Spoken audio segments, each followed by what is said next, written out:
શ્રી નરેશભાઈ મગનભાઈ પટેલ.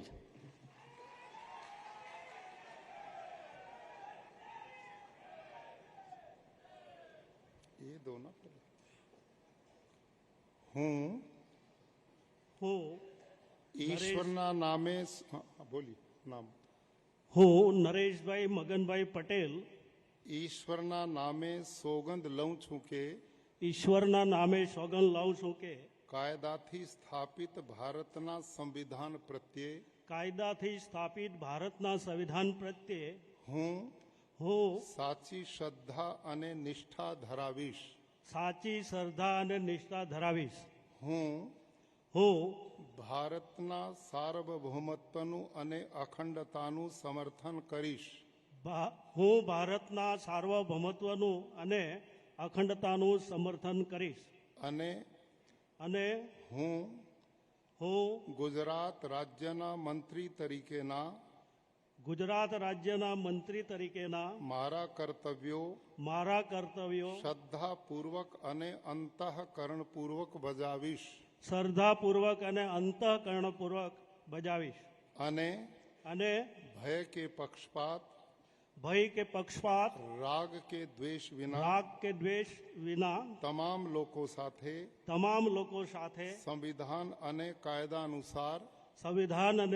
અનુસાર ન્યાયપૂર્વક વર્તીશ.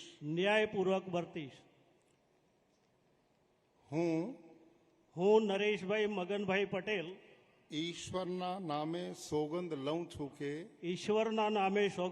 છું કે હું ગુજરાત રાજ્યના મંત્રી તરીકે જે કોઈ બાબત મારી વિચારણા માટે લાવવામાં આવશે અથવા મારા જાણવામાં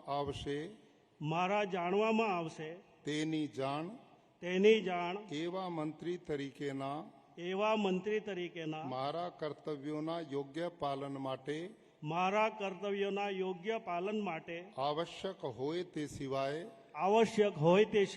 પ્રત્યક્ષ કે પરોક્ષ રીતે કોઈ પણ વ્યક્તિ અથવા વ્યક્તિઓને કરીશ નહીં અથવા તેની કે તેમની આગળ તેને પ્રગટ કરીશ નહીં.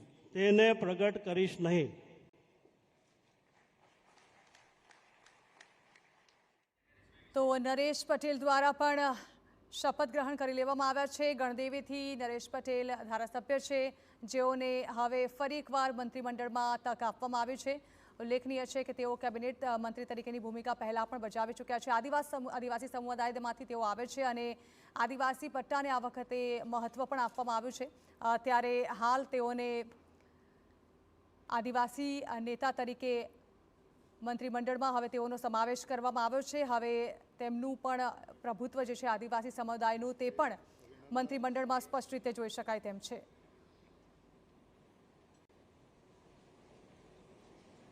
શ્રી અર્જુનભાઈ દેવાભાઈ મોઢવાડિયા.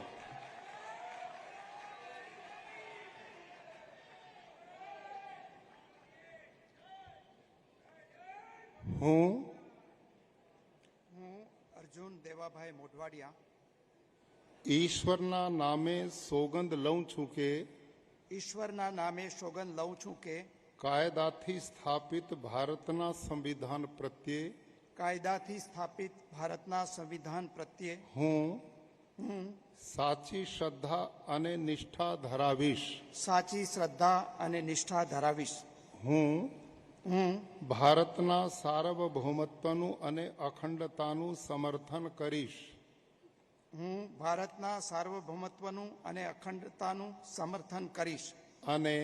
અને હું ગુજરાત રાજ્યના મંત્રી તરીકેના મારા કર્તવ્યો શ્રદ્ધાપૂર્વક અને અંતઃકરણપૂર્વક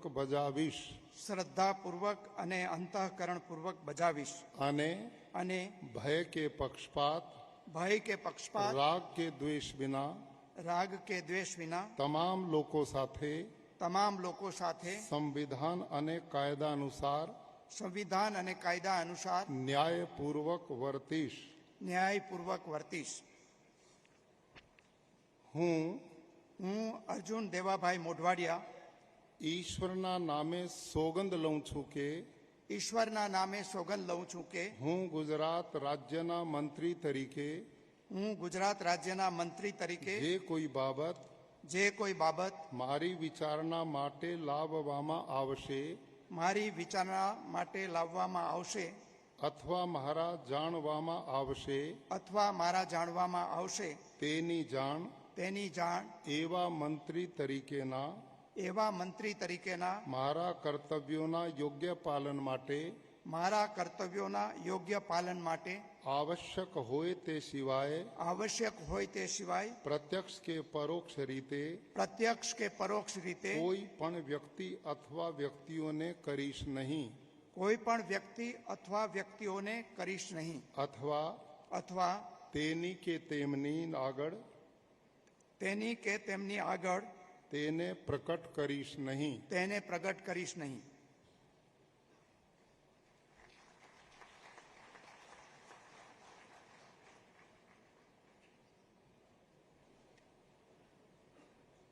તો અર્જુન મોઢવાડિયા જેઓ 2024માં કોંગ્રેસ છોડીને ભાજપમાં જોડાયા અને પેટા ચૂંટણીમાં પોરબંદરથી જીત હાંસલ કરી ત્યારબાદ અત્યારે તેઓનો પણ ગુજરાતના મંત્રીમંડળમાં સમાવેશ થઈ ચૂક્યો છે. તેઓએ પણ મંત્રી તરીકેના શપથ ગ્રહણ કર્યા. 2024માં તેઓ જ્યારથી ભાજપમાં જોડાયા હતા ત્યારથી લગભગ તેમની મંત્રીમંડળમાં એન્ટ્રી જે છે તે નક્કી માનવામાં આવી રહી હતી. ખૂબ જ અનુભવી નેતા. તેઓએ વિરોધ પક્ષના નેતા તરીકે પણ મહત્વપૂર્ણ ફરજ જે છે તે બજાવી ચૂક્યા છે.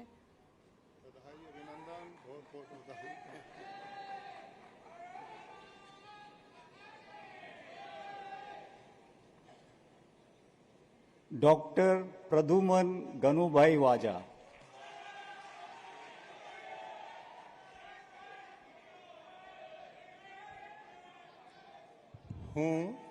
હું ડૉક્ટર પ્રદ્યુમન ગનુભાઈ વાજા ઈશ્વરના નામે સોગંદ લઉં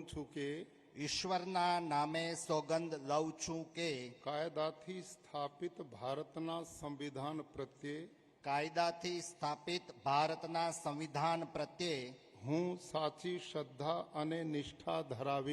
હું સાચી શ્રદ્ધા અને નિષ્ઠા ધરાવીશ. હું ભારતના સાર્વભૌમત્વનું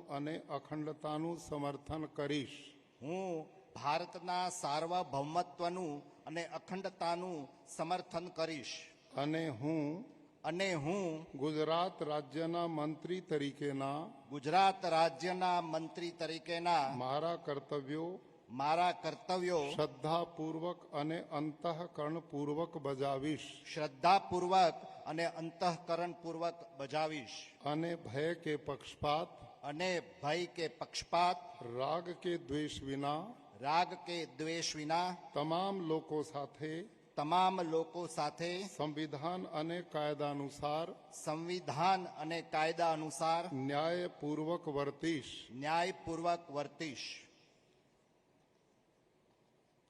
હું ડૉક્ટર પ્રદ્યુમન ગનુભાઈ વાજા ઈશ્વરના નામે સોગંદ લઉં છું કે હું ગુજરાત રાજ્યના મંત્રી તરીકે જે કોઈ બાબત મારી વિચારણા માટે લાવવામાં આવશે અથવા મારા જાણવામાં આવશે તેની જાણ એવા મંત્રી તરીકેના મારા કર્તવ્યોના યોગ્ય પાલન માટે આવશ્યક હોય તે સિવાય પ્રત્યક્ષ કે પરોક્ષ રીતે કોઈ પણ વ્યક્તિ અથવા વ્યક્તિઓને કરીશ નહીં અથવા તેની કે તેમની આગળ તેને પ્રગટ કરીશ નહીં.